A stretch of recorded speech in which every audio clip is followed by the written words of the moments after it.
Commander Drevik stood on the bridge of his warship and stared at the screen in front of him. His fleet had traveled for 3 weeks into the dead zones, the forbidden regions of space where no living species had gone for 5,000 years. Everyone knew the dead zones were cursed. Everyone knew that only death waited there. But Drevik was not afraid of old stories. The Vorthok Dominion had conquered 40 species across the galaxy. They were the strongest empire in known space. Drevik had personally led the destruction of 6 civilizations. He feared nothing, but now something strange appeared on his sensors. Something impossible. "Commander," his officer said with a shaking voice, "we are detecting a vessel. It is very large. Larger than anything in our records." Drevik walked closer to the main screen. The image showed a ship drifting silently in the void. It was massive, at least 10 times the size of his own warship. Strange patterns covered its hull, geometric shapes that seemed to swallow light rather than reflect it. The ship looked dead, but somehow it also looked like it was waiting. "Run identification," Drevik ordered. His officers worked quickly. Then they stopped. The bridge became very quiet. "Commander," one officer whispered, "the database has a match, but it cannot be correct. Tell me." "The ship design matches records from 5,000 years ago. It is ... human." Several officers laughed nervously. Drevik did not laugh. He had heard the stories about humans. Every species in the galaxy had heard them. Long ago, before the Dominion existed, there was a species called humanity. They were young and weak compared to the elder races, but they grew fast. Too fast. The other species became afraid. A great war began. The entire galaxy united against the humans. It was supposed to be easy. Humans were small. Humans were soft. Humans died easily, but humans did not die easily. They fought with a fury that shocked everyone. They created weapons no one had seen before. They refused to surrender even when their worlds burned. The war lasted 50 years, and billions died on all sides. In the end, the humans retreated into the dead zones. Everyone assumed they went there to die, because nothing could survive in those regions of twisted space and deadly radiation. The galaxy celebrated their victory and forgot about humanity. That was 5,000 years ago. "It must be a relic," Drevik said firmly. "A ghost ship from a dead civilization. There are no more humans. Everyone knows this." "Yes, Commander," his officers agreed quickly. Drevik smiled. "A human ship, even an ancient one, would be incredibly valuable. The technology inside could be studied. The secrets could be sold. He would become famous throughout the Dominion."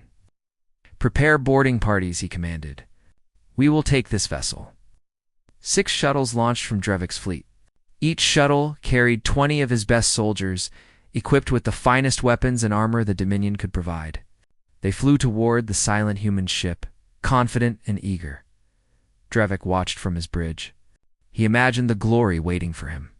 He imagined the rewards, the promotions, the statues in his honor.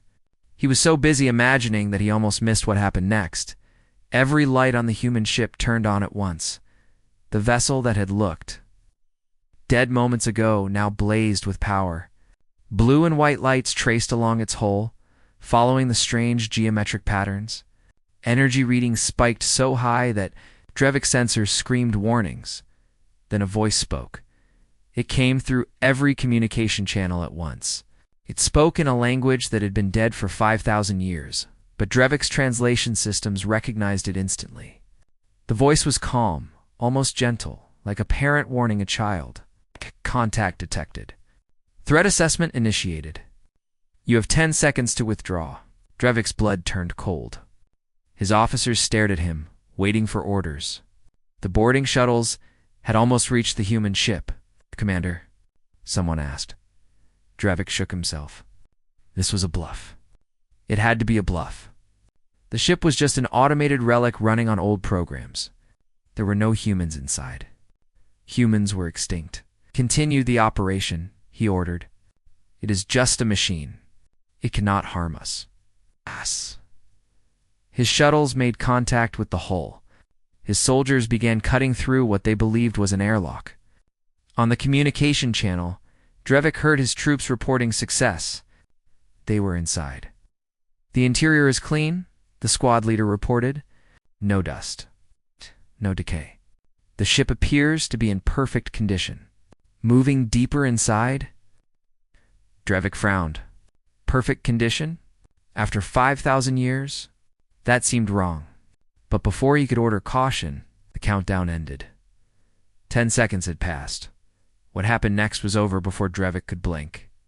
His sensors recorded everything, but his mind could not process it in real time. Later, he would watch the footage again and again, trying to understand. In exactly 0.003 seconds, every single one of his soldiers on the human ship disappeared. They did not explode. They did not scream. They simply stopped existing. One moment they were there, and the next moment they were gone, erased at the molecular level by weapons that moved faster than thought. The 6 boarding shuttles vanished next. Then the 2 escort frigates that had moved too close to the human ship. 400 Vorthok warriors, gone in less than a heartbeat. "Retreat," Drevik screamed. "All ships, retreat now." His fleet tried to run. They powered up their engines and calculated jump coordinates to escape into hyperspace. They were the finest ships in the Dominion, fast and powerful. They were not fast enough. The human battleship moved. After drifting silently for 5,000 years, it surged forward with impossible speed. It crossed the distance between them in seconds and positioned itself directly between Drevik's fleet and their escape route. The calm voice spoke again. "Threat assessment complete. You are not the species that hunted us. Transmitting coordinates. Your leaders will meet with ours." This is not a request. Drevik's screen lit up with new data. Coordinates. Deep in the dead zones, a location everyone believed was empty. His hands trembled as he looked at his sensor readings. The human ship had killed 400 of his soldiers in less time than it took to breathe. It had disabled their escape with casual ease, and it had done all of this without appearing to try. "Commander," his officer whispered, "what do we do?" Drevik had no answer. He could only stare at the human vessel and think about what this meant. If one ship had survived for 5,000 years, there could be others, many others. The galaxy had believed humans were extinct. The galaxy had been wrong, and now, after 5,000 years of silence, humanity had just announced their return. After 5,000 years, they touched a human battleship hand, were erased before they could blink part to Commander Drevik, turned to Vorthok space 3 days later. He was a broken man. His fleet had lost 400 warriors in less than a heartbeat, erased by weapons he could not understand.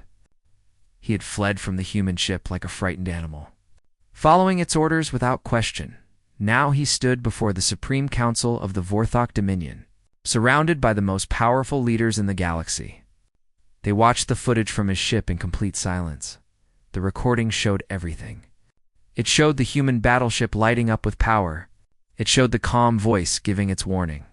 It showed 400 Vorthok soldiers simply vanishing, their bodies converted to dust by weapons that operated faster than any known technology. When the footage ended, no one spoke for a long time. "This is impossible," Supreme Commander Thrax finally said. He was the leader of all Vorthok military forces, a massive warrior covered in battle scars. "Humans are extinct. This must be some kind of trick." "It is no trick," Drevik replied quietly. "I watched my soldiers die. The ship is real. The weapons are real. And whoever sent the message, they're waiting for us. And we will destroy them," Thrax growled. "We will gather our fleets and burn this ghost ship to ashes." But while the Vorthok argued about military options, the rest of the galaxy was learning the truth. Drevik's footage had been intercepted by intelligence agents from a dozen species. Within hours, every major civilization knew what had happened in the dead zones. The Galactic Council called an emergency meeting. The council chamber was the largest structure in known space. A massive dome where representatives from 12 major species gathered to discuss matters affecting the galaxy. It had been built after the human extinction war as a symbol of peace and cooperation. Now, for the first time in 5,000 years, they were discussing humanity again. Ambassador Cyril of the Velith Collective watched the chaos from her seat. The Velith were an ancient species, one of the few who remembered the truth about the war against humanity. While other representatives shouted and argued, Cyril remained silent, her silver eyes fixed on the footage playing on the central screen. "This is clearly fabricated," one ambassador declared. "The Vorthok are trying to scare us." "The energy signatures are real," another countered. "Our scientists have analyzed the data. No known technology can produce weapons that operate at those speeds." "Then what are you suggesting? That humans have returned from extinction?" "I am suggesting that we consider all possibilities." The arguments continued for hours. Some demanded immediate military action. Others wanted to hide and hoped the humans would ignore them. A few suggested trying to communicate, though they were quickly shouted down. Finally, Cyril stood up. The chamber fell quiet. The Velith were respected by all species, and Cyril was their most experienced diplomat. "You speak of humans as if they are monsters," she said calmly. "You speak of destroying them before they can destroy you. But you have forgotten something important. You've forgotten why we feared them in the first place." She walked to the center of the chamber, her movements slow and deliberate. 5,000 years ago, humanity was the youngest species in the galaxy. They had only been traveling among the stars for a few centuries. They should have been weak. They should have been easy to control. But they were not. Cyril's voice grew stronger. "Humans advanced faster than any species we had ever seen, adapted to environments that killed other races, invented technologies that our scientists could not understand. They formed bonds of loyalty and friendship that crossed all boundaries. And most importantly, they never stopped trying to grow stronger. This is why we attacked them," one ambassador interrupted. "They were a threat, yes," Cyril agreed. "They were a threat because they could not be controlled. They were a threat because they treated other species as equals rather than subjects. They were a threat because they made the elder races feel old and slow." She turned to face the entire council. "We did not attack humanity because they were evil. We attacked them because we were afraid of what they would become. And now, after 5,000 years of hiding in the most dangerous regions of space, they have returned. Do you really believe they have grown weaker during that time?" The chamber was silent. "The footage shows what their weapons can do," Cyril continued. "But it also shows something else. The human ship gave a warning before it attacked. It waited 10 full seconds. And after it destroyed the boarding parties, it did not destroy the rest of the Vorthok fleet." She let that information sink in. If the humans wanted to kill Commander Drevik and his crews, they could have done so easily. They chose not to. They showed mercy to warriors who had just tried to invade their vessel. "What does that tell you about them?" "Tells me they are planning something," Supreme Commander Thrax growled. He had been given special permission to attend the council meeting. "They want us to think they are peaceful, so we will lower our guard. Then they will strike," perhaps Cyril said. "Or perhaps they have evolved beyond simple revenge. Perhaps 5,000 years of isolation taught them that there are better ways to solve problems than endless war." "You sound like you admire them," Thrax accused. "I remember them," Cyril replied. "The Velith fought alongside humans during the war, not against them. We were one of the few species who saw them as allies rather than enemies. They could have abandoned us when the tide turned. They did not. They protected our refugee ships even as their own worlds burned." She paused, her silver eyes distant with old memories. "Humans had every reason to hate us. Every species in the galaxy betrayed them or tried to destroy them. Yet the message from their ship did not speak of revenge. It spoke of meeting. It spoke of communication. They want to talk." "Then let us talk," said a new voice. Everyone turned. The Galactic Archive Master had entered the chamber, a frail creature whose species had kept records since before most civilizations existed. He carried a data crystal in his thin fingers. "I have searched our oldest records," the Archive Master said. "Records from before the war. Records that most species have forgotten or hidden." He activated the crystal, and images appeared in the air. Humans were not perfect beings. They had flaws and made mistakes like every species. But they had one quality that set them apart. Images showed humans building structures, healing the sick, sharing food with strangers, fighting to protect those who could not protect themselves. Humans believed that tomorrow could be better than today, the archive master said. They believed that enemies could become friends. They believed that growth and change were always possible. This belief was stronger than their weapons, stronger than their technology, stronger than their fear. He looked around the chamber. If that belief survived 5,000 years in the darkness, then perhaps we should listen to what they have to say. The council voted the next morning. Despite loud objections from the Vorthok representative, they agreed to send a diplomatic mission to the coordinates provided by the human ship. Ambassador Cyril volunteered to lead it. The Velith owe humanity a debt, she explained. Perhaps after all this time, we can finally begin to repay it. Her ship departed 3 days later, traveling into the dead zones, toward whatever waited in the darkness. She did not know what she would find, but as her vessel approached the coordinates, and her sensors began detecting thousands of energy signatures arranged in perfect patterns, she realized that humanity had not merely survived, they had built something incredible, and now they were ready to show the galaxy what 5,000 years of evolution had created.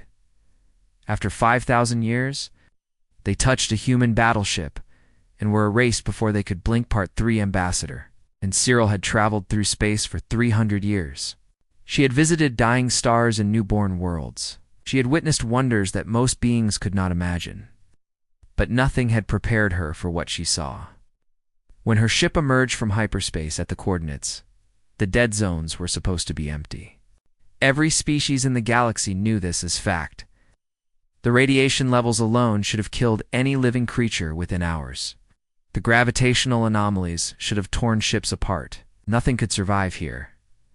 And yet, before her eyes, an entire civilization spread across the void. Cities floated in the darkness, massive structures that glowed with soft blue light. Shipyards stretched for thousands of kilometers, building vessels of incredible size and beauty. Space stations orbited around energy collection arrays that somehow harvested power from the deadly radiation that surrounded them. And everywhere, ships moved in perfect formation, more ships than Cyril could count. By the ancient stars, her pilot whispered, there must be millions of them. Cyril could not respond. Her translator was picking up radio signals, communication traffic between the human vessels and stations. The language was strange, evolved far beyond the human speech, recorded in old databases. But she could hear the tone, calm, organized, confident. A squadron of human escort ships surrounded her vessel. They were sleek and beautiful, their hulls covered in the same geometric patterns as the battleship that had destroyed the Vorthok boarding party. Each one was larger than any warship in the galactic fleet. Velith, diplomatic vessel. A human voice spoke through her communications system. You are expected. Follow our escort. Consul Vance wishes to meet with you. Cyril nodded to her pilot. They had come too far to turn back now. The escort guided them toward the largest structure in the human territory. A massive station that seemed to be the center of their civilization. As they approached, Cyril studied everything she could see.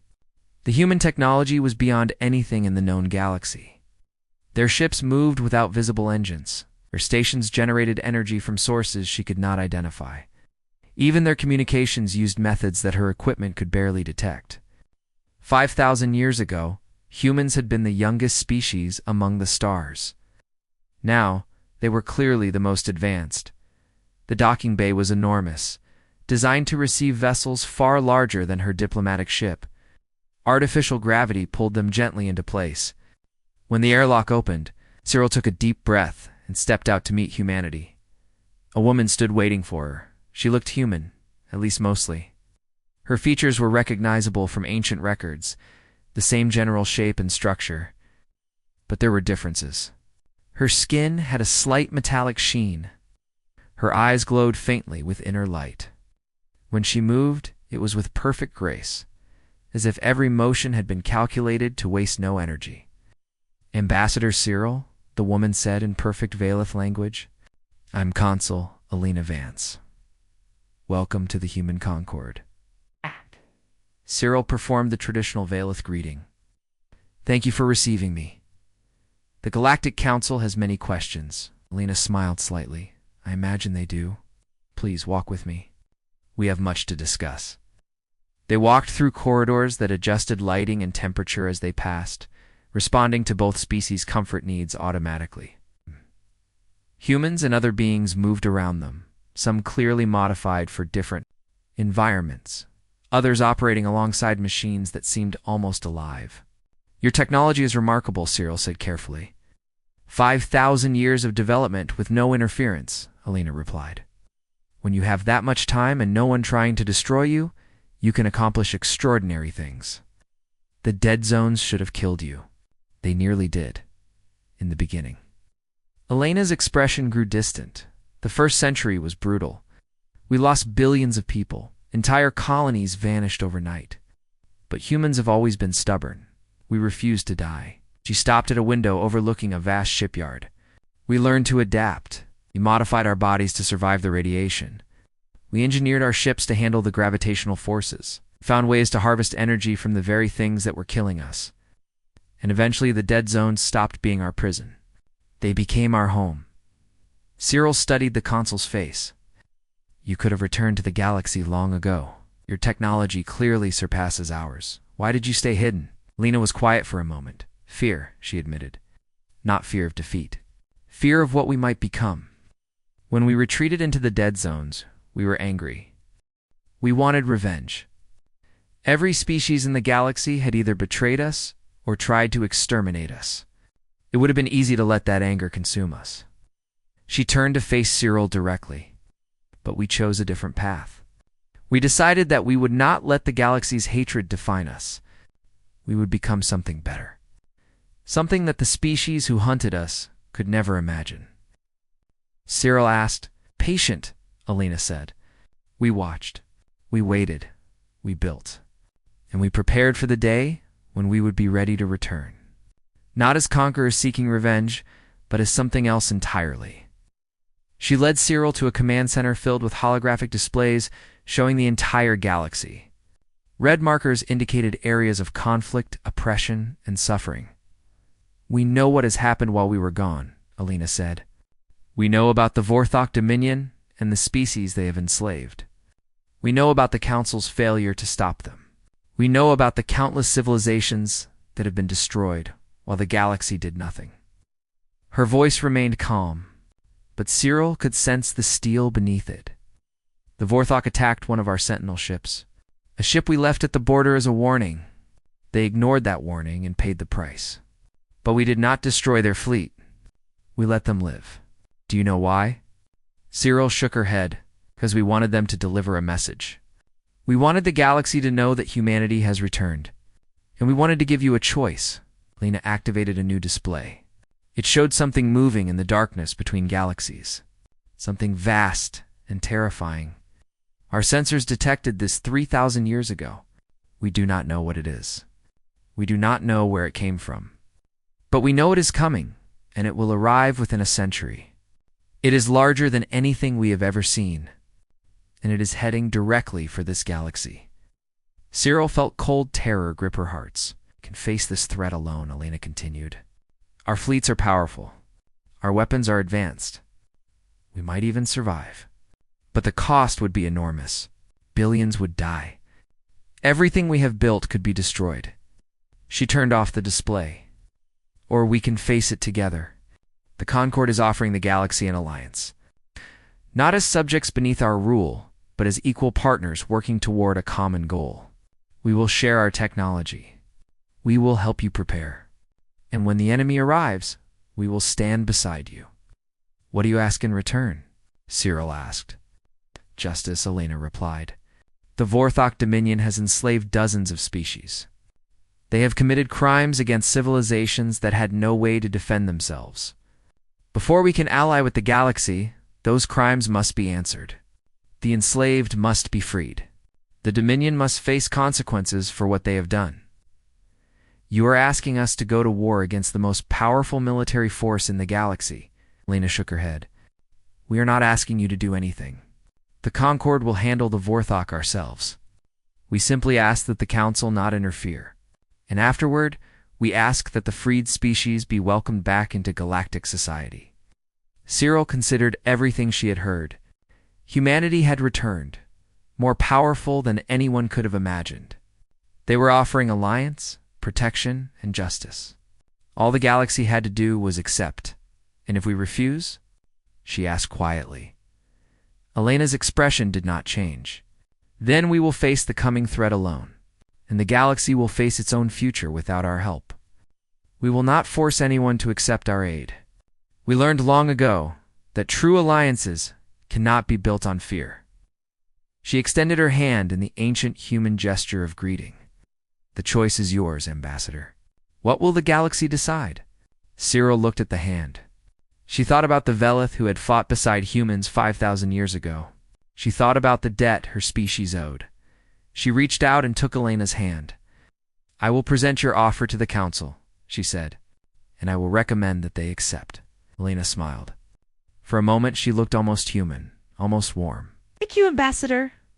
I hope your council chooses wisely, because what is coming will spare no one.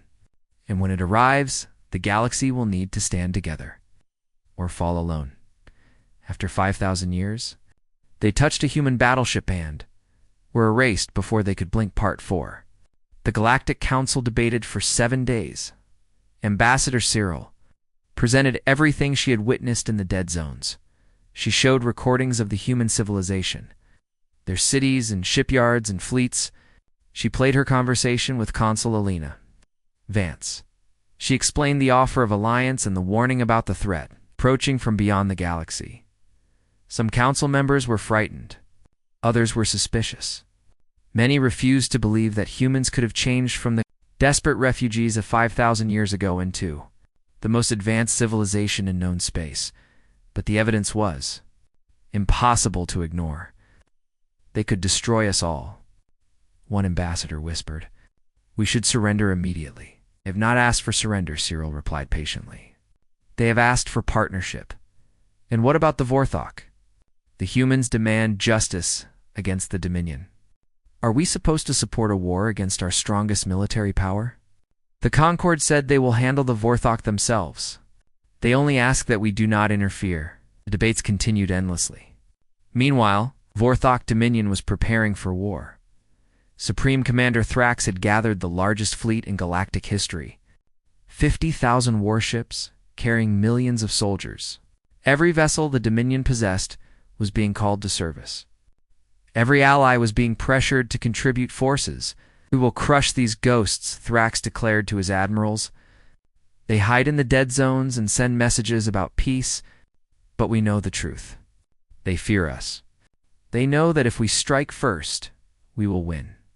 His officers cheered.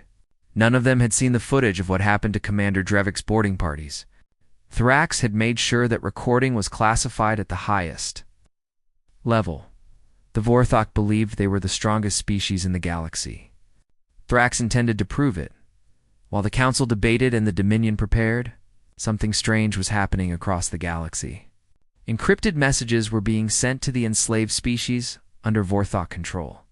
The messages were short and simple. "Help is coming. Be ready." No one knew where the messages came from. The Vorthok security forces tried to trace them, but the technology was beyond their understanding. The slaves whispered to each other in secret, hardly daring to hope. On the 7th day of council debates, Elena Vance sent a new transmission. It was addressed to the entire galaxy. To all species of the galactic community, Elena began. Her image was broadcast on every frequency, appearing on screens across 1,000 worlds. The human Concord has waited 5,000 years for this moment. We have watched. We have learned. We have prepared. She stood on the bridge of a massive warship, surrounded by holographic displays showing fleet positions. We do not seek revenge for the past. We do not want to conquer or dominate. But we cannot ignore injustice. The Vorthok Dominion has enslaved dozens of species. They have destroyed civilizations. They have committed crimes that cannot be forgiven. Her expression hardened. Today we offer the Dominion one chance. Release all enslaved peoples. Surrender your military forces. Accept responsibility for your actions. If you do this, no Vorthok will be harmed. You will be given the opportunity to rebuild your civilization in peace. She paused. If you refuse, we will free the slaves ourselves, and your empire will fall. Transmission ended. Across the galaxy, billions of beings watched in shock.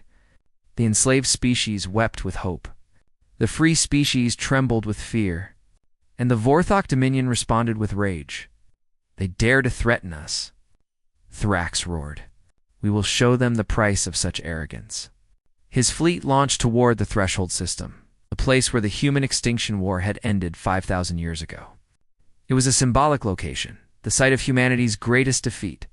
Thrax wanted to destroy the humans in the same place. Their ancestors had been broken, the Concord. Fleet was already waiting. Elena had chosen the Threshold system deliberately. She wanted the galaxy to witness what was about to happen. She wanted everyone to see who the humans had become. The Vorthok arrived with overwhelming force. 50,000 ships filled space, their weapons charged and ready. Thrax transmitted his final warning. Human vessels, surrender now, and your deaths will be quick. Resist, and we will make you suffer. Lena's response was calm. We have no intention of surrendering, but we make you the same offer one final time. Stand down. Release your slaves. Face justice for your crimes. No one needs to die today. Foolish ghosts, Thrax laughed. You are outnumbered 5-1. Your confidence is amusing but meaningless. All ships, attack. The Vorthok fleet surged forward. The battle lasted 11 minutes. Later, military historians would study the recordings frame by frame, trying to understand what happened. The human ships moved in perfect synchronization, each vessel knowing exactly where every other vessel would be at any moment. Their weapons fired in patterns that seemed random, but were actually precisely calculated. Each shot disabling a specific system on a specific enemy ship. They did not aim to kill. They aimed to stop. Vorthok warships went dark as their power systems failed. Engines shut down. Weapons went offline. Life support continued functioning, but nothing else. Ship after ship fell silent, drifting helplessly in the void. Thrax watched in horror as his mighty fleet was reduced to floating metal in less time than it took to finish a meal. Impossible, he whispered. This is impossible. A human ship appeared directly in front of his command vessel. It was enormous, its hull covered in those strange geometric patterns that seemed to pulse with inner light. A docking tube extended toward his bridge. Supreme Commander Thrax, Elena's voice spoke through his communication system. Your fleet has been disabled. Your weapons are offline. Your soldiers cannot fight. The battle is over. Then kill me, Thrax growled. I will not surrender to ghosts. I have no intention of killing you. We want you to watch. Across the galaxy, the enslaved species were rising. Human ground forces had appeared on every Vortho-controlled world. Their soldiers moving through cities with impossible speed and precision. Slave camps were being opened. Prisoners were being freed. And everywhere the message was the same. Humanity has returned. You are free. The slaves who had been beaten and worked to exhaustion stood up straight for the first time in their lives. The children who had been born in chains saw the sky and wept. Species that had given up hope found themselves being escorted to safety by soldiers who spoke gently and treated them with kindness. On his darkened bridge, Thrax watched it all happening. His empire, built on conquest and cruelty, was crumbling in hours. Everything that Dominion had created was being undone by a species they had believed was extinct. Why? He finally asked, You could have destroyed us completely. Why show mercy? Elena appeared on his screen. Her expression was not triumphant. It was sad, because 5,000 years ago, we were like you. We were angry and afraid, and ready to destroy anything that threatened us. The galaxy taught us that lesson when they tried to exterminate us. She stepped closer to the screen. But we learned a different lesson in the darkness. We learned that true strength is not measured by how many enemies you can kill. It is measured by how many enemies you can turn into allies. By how much mercy you can show when you have the power to be merciless. She looked directly into his eyes. The Vorthok will face justice for their crimes. Your leaders will answer for the suffering they caused. but your species will not be destroyed. You will be given the chance to become something better. That is not weakness, Commander.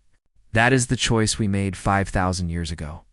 And it is the only reason any of us are still alive today. Thrax had no response. The human Concord had won, and they had done it without hate, without revenge, without becoming the monsters they had once fought against. Now came the harder part, building something new. After 5,000 years, they touched a human battleship and were erased before they could blink. Part 5-1. Year had passed since the fall of the Vorthok Dominion. The galaxy had changed in ways that no one could have predicted. The freed species were rebuilding their civilizations with human assistance. New colonies were being established in regions that had been forbidden for millennia. Trade routes that had been closed for thousands of years were opening again, and the Galactic Compact was growing stronger every day. Ambassador Cyril stood on the observation deck of the Concorde's central station, watching ships from 100 different species pass by. Beside her stood Consul Elena Vance, now one of the most respected figures in the galaxy. "It still amazes me," Cyril said quietly. "A year ago, we were afraid of you. We thought you would destroy us all. Some of us wanted to," Elena admitted. "When we first emerged from the dead zones, there were voices calling for revenge. They remembered what the galaxy did to us. They wanted to make everyone pay. What changed their minds?" Elena smiled. "Time, perspective, and the realization that revenge would make us exactly like those who hunted us. We had 5,000 years to think about what kind of civilization we wanted to be. Conquerors who ruled through fear, or builders who earned respect through action." She turned to face Cyril directly. "Your people helped us make that choice, you know. The Velith were one of the few species who stood with humanity during the war. When everything was burning, when everyone else had betrayed us, your ancestors protected our refugee ships. You gave us hope that not everyone in the galaxy was our enemy." Cyril's silver eyes grew soft. "I am glad we could make that small difference." It was not small. It was everything. Below them, construction crews worked on a new structure that would serve as the headquarters of the Galactic Compact. Representatives from every member species would gather there to discuss matters affecting the galaxy. For the first time in history, all civilizations would have an equal voice, regardless of their military strength or political influence. "The Vorthok delegation arrived this morning," Cyril mentioned. "They are not happy about their reduced status, the way they will adjust. We did not destroy them. We gave them a chance to become something better. What they do with that chance is their decision, and if they cause trouble," Elena's expression did not change, "then they will learn that our mercy has limits. But I do not expect problems." Supreme Commander Thrax watched his entire empire fall in 11 minutes. "He understands now that military force is not the only measure of power," Cyril nodded. Thrax had been surprisingly cooperative since his defeat. Some said he was broken, humiliated beyond recovery. Others whispered that he had actually come to respect the humans who had beaten him so completely. The truth was probably somewhere between. A young human officer approached and saluted. "Consul, Ambassador, the memorial ceremony will begin in 1 hour." "Thank you," Elena replied. "We will be there shortly." The officer departed. Elena's expression grew thoughtful. "Today marks the anniversary of the retreat," she explained to Cyril. "The day our ancestors fled into the dead zones. For 5,000 years, it was a day of mourning. We remembered what we had lost, what had been taken from us. And now it is a day of celebration. We remember the past, but we also look toward the future." She paused. "Would you like to attend? You would be the first non-human to witness our most sacred ceremony." Cyril felt honored beyond words. "I would be grateful." The ceremony took place in a great hall that seemed to stretch forever. Millions of humans gathered in person, with billions more watching through holographic connections from across their territory. They stood in perfect silence as ancient recordings played, showing the final days of the human extinction war. The images were painful to watch. Burning cities, fleeing refugees, ships being destroyed in the darkness of space, children crying for parents who would never return. An entire species being pushed to the edge of annihilation by those who feared what they might become. Then the recordings showed something else. They showed the retreat, the desperate flight into the dead zones. They showed the early years of suffering, the billions who died in the radiation and gravitational storms. They showed the survivors refusing to give up, adapting and evolving and building something new from the ashes of everything they had lost. And they showed what humanity had become. The final images displayed the Concorde in all its glory, cities of light floating in the void, ships that could cross the galaxy in days, technology that seemed like magic to every other species, a civilization that had risen from the dead and become something beyond imagination. When the recordings ended, Consul Alina Vance stepped forward to address her people. 5,000 years ago, we were hunted, she began. We were betrayed by those we trusted. We were driven into the darkness by those who feared our potential. Everything we had built was destroyed. Everything we loved was taken from us. Her voice echoed through the hall. We could have let that darkness consume us. We could have become bitter and cruel, obsessed with revenge against those who wronged us. Many times, we were tempted to surrender to that anger. She paused, but we chose a different path. We chose to remember not just what was done to us, but who we wanted to be. We chose to believe that the future could be better than the past. We chose to build rather than destroy, to heal rather than wound, to reach out rather than strike back. Her eyes seemed to shine with inner light. Today, we stand as the most advanced civilization in the galaxy. We have weapons that could destroy worlds in seconds. We have technology that other species cannot understand. We have power beyond anything our ancestors could have imagined. She lowered her voice. And we have used that power to free the oppressed, to protect the weak, to offer mercy to our enemies. Not because we are soft or foolish, but because we understand something that the galaxy has forgotten. True strength is not the ability to destroy. True strength is the ability to choose not to. The hall erupted in applause that seemed to shake the very walls. Later that evening, Cyril found Elena standing alone at a window, looking out at the stars. That was a beautiful speech, Cyril said. It was the truth, Elena replied simply. Every word. Do you really believe it? That mercy is stronger than revenge. Elena was quiet for a long moment. I believe that 5,000 years ago the galaxy tried to exterminate us because they were afraid. They saw our potential and they panicked. They thought that if they could destroy us before we grew too strong, they would be safe forever. She turned to face Cyril. They were wrong. You cannot destroy an idea. You cannot kill hope. All they did was teach us how to survive in the harshest conditions imaginable. They made us stronger, faster, more determined than we ever would have been otherwise. She smiled. If we had chosen revenge, we would have become exactly what they feared. Monsters who ruled through terror and force. We would have proven that they were right to attack us. Instead, we proved them wrong. We showed them that humanity could become something beautiful and powerful without becoming evil. And the threat from beyond the galaxy? Cyril asked. The thing you showed me in your sensors. Lena's expression grew serious. It is still coming.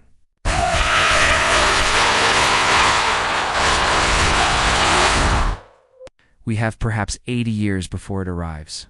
That is why we needed to end the conflict with the Vorthok quickly. That is why we are building the compact. When the enemy reaches us, the galaxy must be united. Will we be strong enough? Together? Yes, I believe we will. Elena looked back at the stars. Humanity faced extinction once and survived. The galaxy can do the same if we stand as one. That is why we returned. Not for revenge, not for conquest, but to give this galaxy a chance. Cyril followed her gaze into the infinite darkness. 5,000 years ago, your people touched the void and the void touched you back, she said quietly. It changed you, made you something new. Yes, Elena agreed. The void changed us. It taught us patience. It taught us strength. But it never took away what made us human. Our hope, our compassion. Our belief that even in the darkest moments, there is always a way forward. She placed her hand on the window, reaching toward the distant stars. We are the children of the void now, but we are still human. And as long as we remember that, there is nothing in this universe we cannot face. Cyril stood beside her, watching the stars, and for the first time in 5,000 years, she believed that the galaxy might actually have a future, because humanity had returned, and they had brought hope with them.